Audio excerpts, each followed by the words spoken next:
오늘 함께 하실 하나님의 말씀은 역대상 12장 16절부터 22절까지 그리고 38절부터 40절까지 이렇게 중간 잠깐 띄고요. 이렇게 두 구절 좀 보겠습니다. 12장 16절부터 22절까지 먼저 보고요. 그 다음에 38절부터 40절까지 이렇게 보도록 하겠습니다. 16절부터 22절까지 한 절 한 절 먼저 교독하도록 하겠습니다. 제가 먼저 16절 읽겠습니다. 다 찾으신 줄로 알고 읽겠습니다. 베냐민과 유다 자손 중에서 요새에 이르러 다윗에게 나오매 그들에게 말하여 이르되 만일 너희가 평화로이 너에게 와서 나를 돕고자 하며 내 마음이 너희 마음과 하나가 되려니와 만일 내가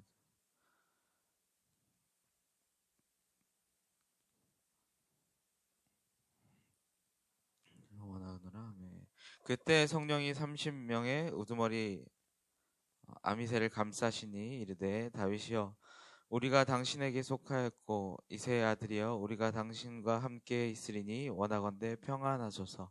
당신도 평안하고 당신을 돕는 자에게도 평안이 있으리니 이는 당신의 하나님이 당신을 도우심이리다 한지라. 다윗이 그들을 받아들여 군대 지휘관을 삼았더라. 네. 다윗 등이 블레셋 사람들을 돌지 못해 사람들이 농업에 보내요.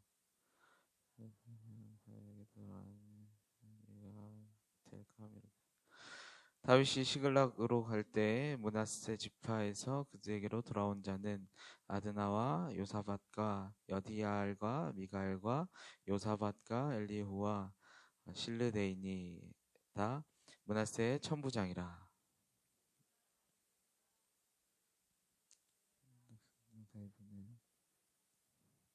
그때 사람이 날마다 다윗에게로 돌아와서 돕고자 하매 큰 군대에 이르러 하나님의 군대와 같았더라.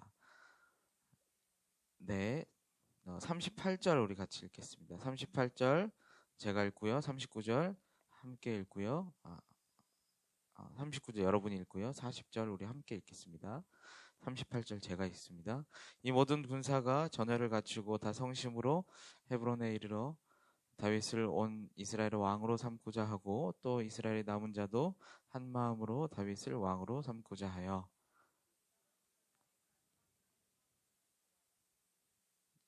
그의 형제가 이미 함께 있습니다. 또 그들의 근처에 있는 자로부터 이사갈과 스브론과 납달리까지도 나기와 낙타와 노새와 소에다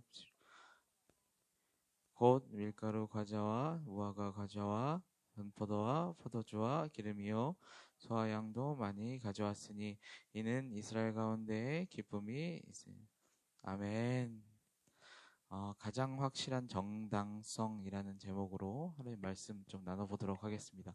오늘 보면 좀 길어가지고요 중간중간 저희가 선택해서 이렇게 좀 나눴습니다. 물론 내용은 다 한 번씩 언급하도록 할 겁니다. 네, 하나님 말씀 좀 나누겠습니다. 제가 설교 중에도 자주 인용하는 문장입니다. 인간은 사회적인 동물이다. 이 이야기를 조금 좋아하고 많이 사용하는 편인데요. 혼자서 살아갈 수 없다라는 것을 의미한다라는 것이죠. 네. 톰 행크스 주연의 캐스터웨이라는 영화가 있습니다. 2000년대 초반 작품인데요. 제가 제자반에서 한번 이거 사용했는데 무슨 영화예요? 이런 표정으로 얘기를 하더라고요. 네, 2001년도 작품인가 되는데요. 캐스터웨이라는 영화 좀 아세요? 네.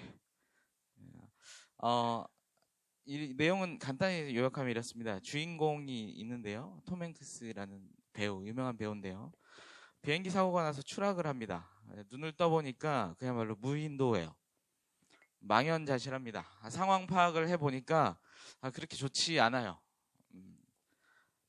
그러나 어쩔 수가 없죠. 그래서 뭐 어찌저찌 하면서 적응하게 됩니다. 그런데 주인공에게 있어서 먹고 사는 문제는 쉽지는 않았을 테지만 고통의 문제는 아니었던 것 같습니다. 그 캐스터웨이라는 영화에서 그려내는 가장 힘겨운 문제는 외로움의 문제입니다. 그래서 이 주인공은 배구공, 같이 휩쓸려 와 있던 배구공에 이제 얼굴을 그리고 이름을 붙여줍니다. 윌슨이라는. 나 혼자 산다에 나오는 그 곰돌이 이름이 여기서 따온 거라고 저는 알고 있거든요. 예, 윌슨이라는 이름을 붙여서 친구이자 동반자로서 여기고 지냅니다. 이 모습을 보면 이제 영화를 보는 이로 하여금 좀 안타까움을 자아내기도 하는데요. 이 주인공 4년 1500일이라는 시간을 그곳에서 보냅니다.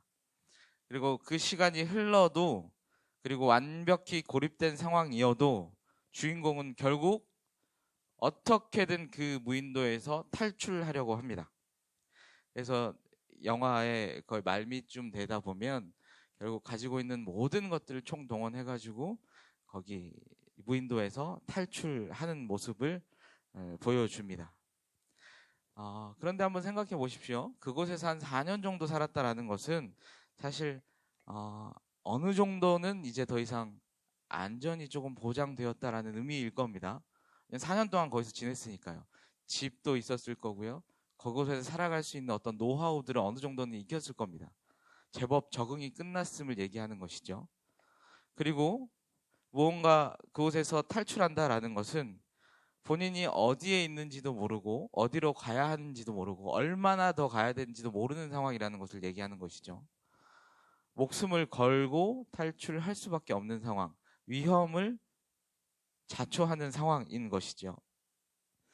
그런데 그는 도대체 무엇을 그리워하고 무엇을 갈망했기 때문에 이 목숨을 건 탈출을 시도하고 감행했을까요?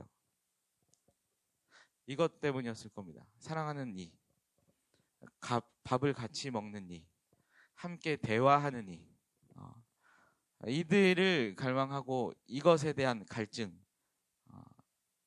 내재적인 그런 소망이 있었기 때문에 결국 그는 탈출을 감행했을 겁니다. 이 말은 뭐냐면 이것이 결국 사회적 인간, 공동체성을 띤 인간으로서의 정체성을 여실히 설명하고 있다라는 것을 제가 얘기하고 싶은 겁니다. 신자, 성도의 삶 역시 마찬가지입니다. 아니요, 신자에게 있어서는 관계, 특히 공동체성은 훨씬 더 중요합니다. 이거는 우리가 취사 선택할 수 있는 문제의 성질이 아니에요. 하나님께서는 사람을 통해서, 한 사람을 통해서도 역사하시지만 하나님의 방법은 공동체를 통해서 본인의 구속사를 이루어 가셨습니다. 구약에서는 이스라엘 백성을 통해서, 신약에서는 교회 공동체를 통해서, 그리고 세상과 단절을 하여서 개인의 신앙을 고수하라고 말씀하지 않으셨습니다. 세상 속에서의 빛과 소금의 역할을 감당하라고 하셨고 세상 안으로 뛰어들라고 하셨지 세상을 피해서 살라고 하지 않으셨다라는 거예요. 그런 의미에서 가난한 성도, 안 나가는 성도들, 교회에 나오지 않는 성도들, 그렇죠? 어떤 이유에서든지 교회나 사람에게 상처를 입어서 권태를 느껴서 교회에 나오지 않고 영상으로 예배를 대체하면서 개인의 영성을 성장시키고자 하는 그런 신앙, 건강한 신앙, 바른 신앙이라고 볼 수 없다라는 사실입니다. 그만큼 관계와 공동체성, 그리고 이 모든 과정은 중요하다라는 것이죠. 사실 우리 모두가 다 알고 있고 피부로 접하고 있습니다. 원투원이나 신방 하다 보면 관계의 어려움에 대해서 호소하는 친구들이 굉장히 많고요. 또 서점이나 유튜브 같은 어떤 강연을 봐도 관계의 개선을 주제로 한 컨텐츠들이 굉장히 많다라는 것을 우리가 관심을 조금만 두면 알 수 있습니다. 즉 관심도 많고 필요성도 알고 있고 잘해야 하는 것도 아는데 방법과 지혜가 없다라는 것이죠. 오늘 이에 대해서 한번 고민해 보고자 합니다. 적어도 성경에서는 무엇이라고 확신을 가지고 말하는지, 그리고 성경을 기준으로 살아가는 백성이라면 그 말씀에 어떻게 순복해야 하는지에 대해서 우리 함께 조금 나눠보려고 합니다. 중요한 한 가지 전제이자 법칙이 있습니다. 이것을 절대 잊어버리서는 안 됩니다. 우리에게 주어진 모든 것 죽게 달려 있다라는 사실입니다. 주님께서 허락해 주신 것이라는 거예요. 호흡, 재정, 시간, 오늘 이야기하는 모든 고민하는 관계들마저도 사람들과의 관계이기 때문에, 또는 믿지 않는 자들과의 관계이기 때문에 하나님과 조금 동떨어져 있을까요? 하나님과 조금 멀리 있을까요? 그렇지 않다라는 것이죠. 모든 관계의 주권은 하나님께 있음을 인정해야 한다라는 겁니다. 즉, 모든 관계의 핵심은 우리가 아닌 하나님께서 쥐고 있음을 기억하셔야 할 것입니다. 오늘 이 전제를 본문 한번 보겠습니다. 본문 한번 보시죠. 오늘 본문도 다윗 이야기입니다. 다윗의 인척, 주위 사람들에 대한 이야기가 이어지고 있고요. 어제 설교자의 말씀 그리고 제목을 빌려서 얘기한다면 다윗의 이너서클에 속한 사람들의 이야기의 연장선입니다. 그들은 능력 있었고 충성심 있는 이들입니다. 오늘 보면 1절부터 40절까지 내용인데요. 많은 이들의 명단이 또 역시 등장합니다.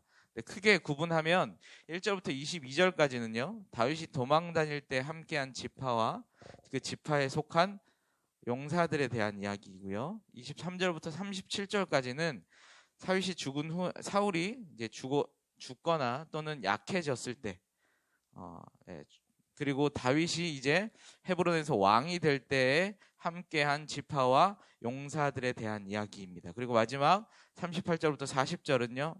다윗이 왕으로서 즉위식을 갖는 장면을 그려지고 있습니다. 전체적인 흐름만 오늘 좀 살펴볼 건데요. 1절 한번 보시겠습니까? 1절 같이 한번 보시죠. 1절 우리 같이 읽어보겠습니다. 시작. 다윗이 기스에 말미암아 시글락 숨어 있을 때 그에게 와서 싸움을 도운 용사 중에 든 자가 있었으니. 아멘. 시글락에 숨어 있을 때라고 기록하고 있습니다. 시글락은 무엇이고 왜 다윗이 숨었는가? 요 문제를 조금 해결해야 될 것 같아요. 이 관련 내용은 사무엘상 27장에 기록되어 있습니다. 거기서 찾을 수 있는데요. 26장 즈음부터 한번 보시면 사울이 다윗을 쫓습니다. 죽이려고 쫓아요. 근데 다윗은 광야와 동굴 사이로 무지막지하게 이렇게 도망갑니다.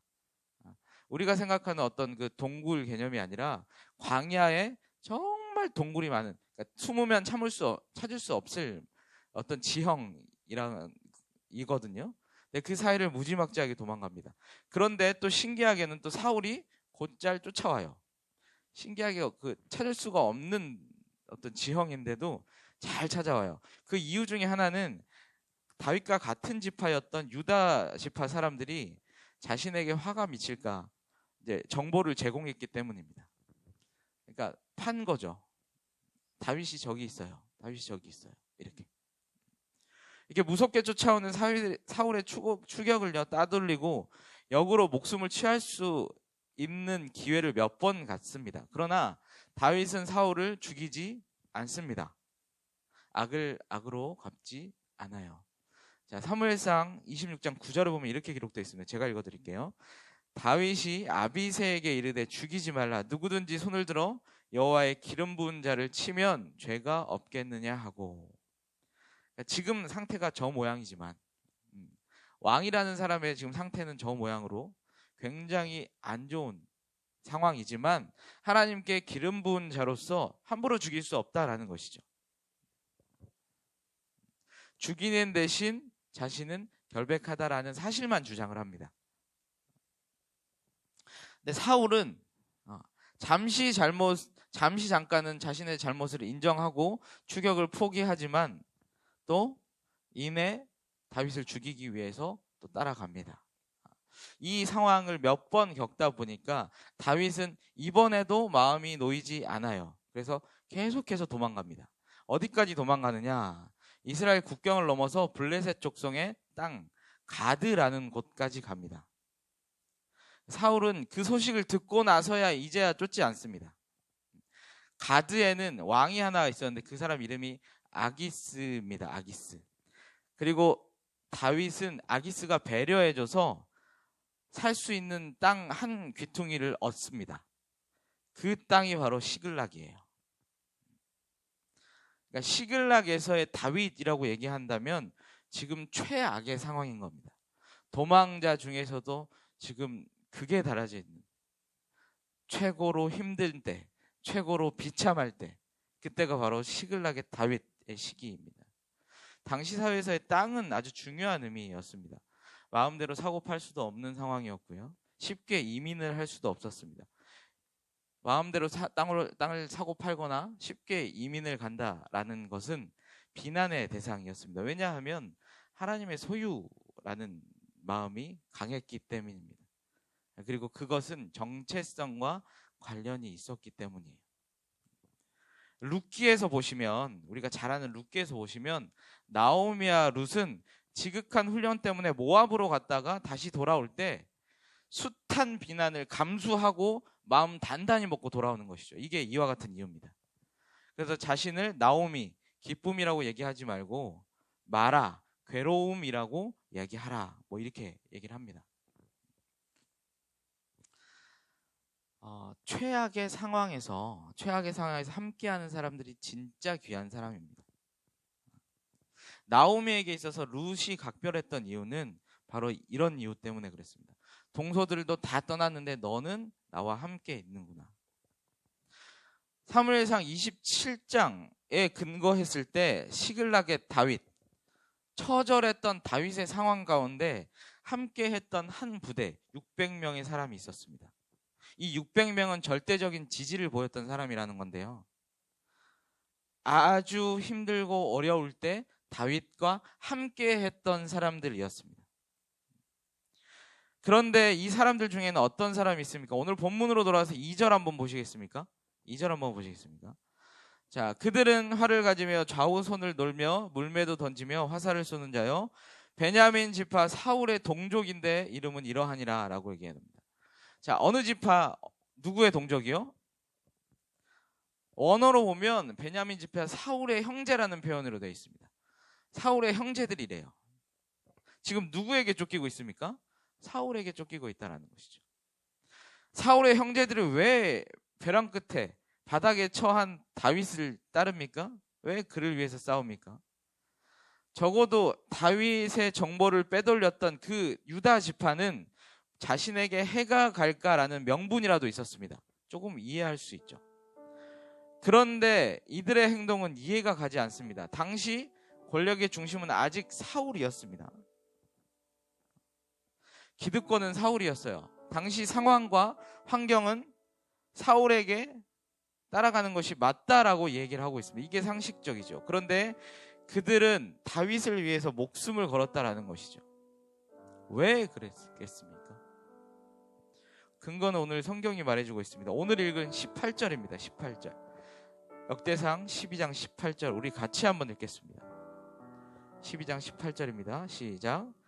그때 성령이 30명의 우두머리 아비새를 감싸시니 이르되 다윗이여 우리가 당신에게 속하였고 이새의 아들이여 우리가 당신과 함께 있으리니 원하건대 평안하소서.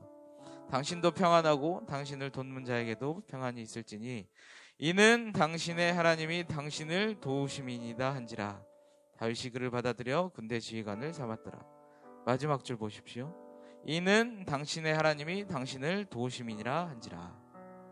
이들은 다윗을 본 것이 아니죠. 이들은 당시 다윗의 환경과 상황을 본 것이 아닙니다. 뒤에 계시는 하나님을 보았고 도우시는 하나님을 보았으며 그의 도우심으로 형통케 된다라는 것을 믿었기 때문입니다. 인생을 맡기는 군대 지휘관, 왕을 삼고 따르기로 한 이 기준을 하나님의 도우심, 하나님과 함께하는지에 대한 기준으로 보았다라는 것이죠. 앞서서 룻을 잠깐 언급했습니다. 룻의 기준도 마찬가지였습니다. 룻기 1장 16절 제가 읽어드리겠습니다. 룻이 이르되 내가 어머니를 떠나며 어머니를 따르지 않고 돌아가라 간권하지 마옵소서. 어머니가 가시는 곳에 나도 가고 어머니께서 머무시는 곳에 나도 머물겠습니다. 어머니의 백성이 나의 백성이 되고 어머니의 하나님이 나의 하나님이 되시리니. 아멘. 어머니의 하나님을 본 겁니다. 어머니가 계시는 곳에 하나님이 계시고 지금은 마라. 그것이 마음의 환경이지만 우리가 인생이 걸어야 할 곳은 하나님과 함께 하심으로, 하나님과 동행하심으로 형통할 것이다 라는 것을 바라보고 있었다라는 것이죠. 우리의 인생도 동일한 과정에 놓이게 됩니다. 필연적으로요. 우리는 어느 누구나 할 것 없이 인생 가운데 리더가 되기도 하고 또 누군가를 따르는 팔로워가 되기도 합니다.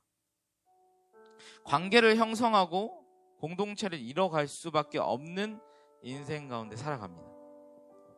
우리가 누군가를 따라간다, 누군가와 뜻을 공유한다, 누군가와 신뢰관계를 형성한다, 그리고 누군가를 섬기고 순종한다.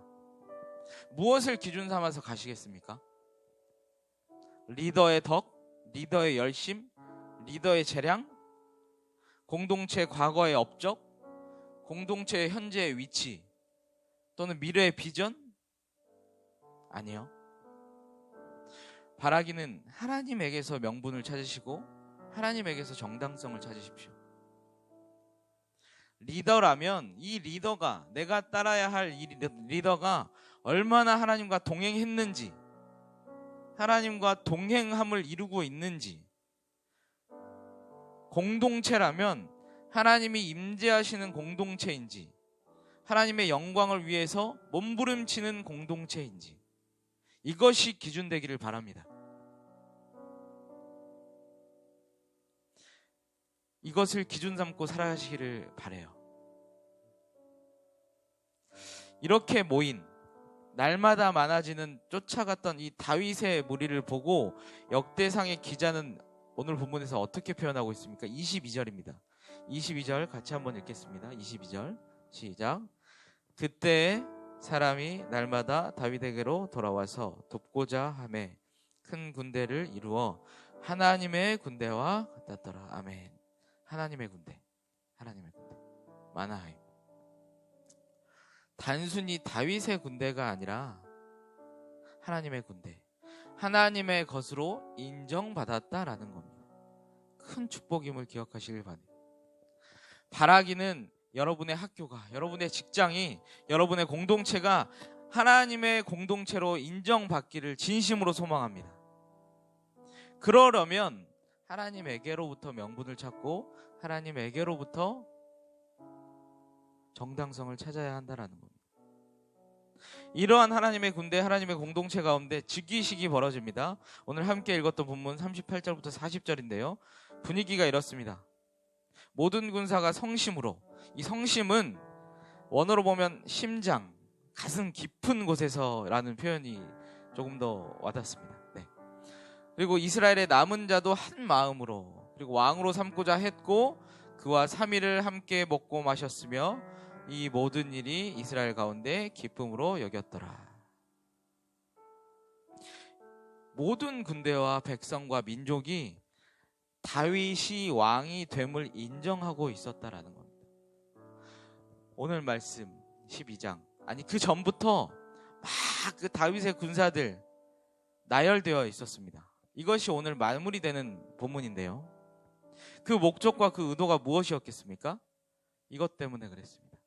즉위식, 정당성 때문에 그랬습니다. 다윗 왕권의 정당함을 설명하기 위함이에요.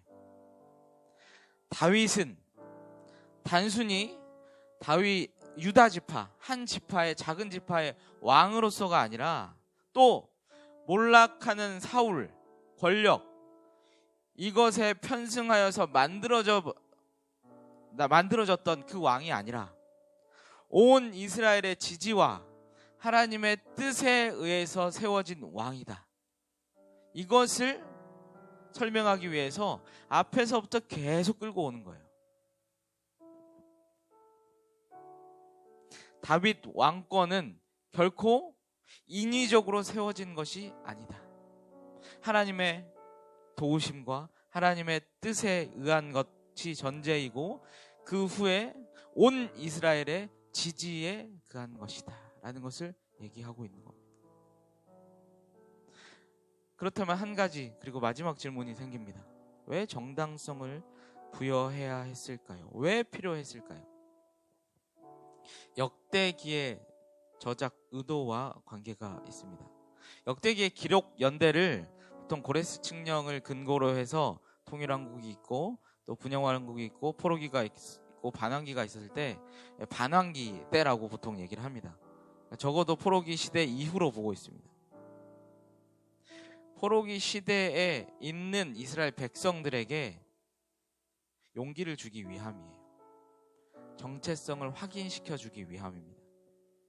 언약 공동체로서의 확인을 해주기 위함입니다. 포로 생활에서 돌아와서 본인을 바라보니까 아주 초라하거든요. 초라하게 살아갈 수밖에 없는 이스라엘 실향민들에게 선민으로서 역사의식을 심어주기 위함이라는 거예요. 너희의 역사는 결코 하찮은 것이 아니다. 왜냐하면 하나님께서 택하시고 하나님께서 인정하시고 하나님께서 이끌어 오셨기 때문이다. 단지 너희는 지금 하나님의 기준과 하나님의 방식에 순종하지 않았기 때문에 고난을 겪고 있는 것이다. 그러니 어서 돌아와서 너희의 정체성에 맞는 성전을 짓고 예배를 드려라. 이것을 얘기하기 위함입니다. 사랑하는 아포스톨 여러분, 오늘 말씀을 통해서 우리는 무엇을 품고 나아갈 수 있을까요? 한마디로 요약하고 여러분에게 한마디로 제안을 드립니다.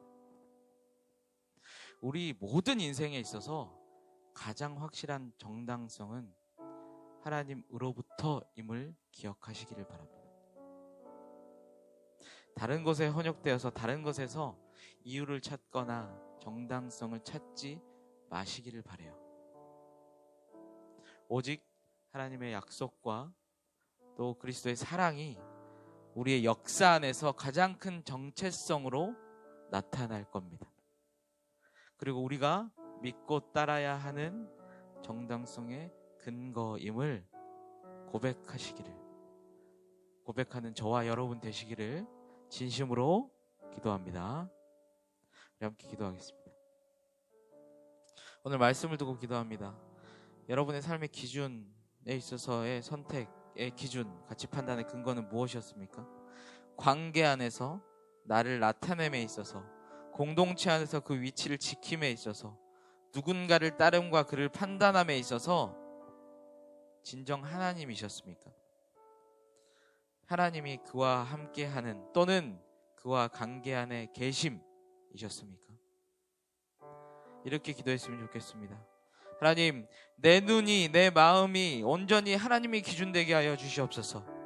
하나님이 가치 판단에 그리고 정당성의 근거가 되게 하시사 나를 높이거나 낮출지라도 하나님만을 바라보고 하나님이 기준되어서 우리가 선택하게 하여 주시옵소서라고 이 시간 함께 기도하기로 합니다. 함께 기도합니다. 사랑과 은혜의 주님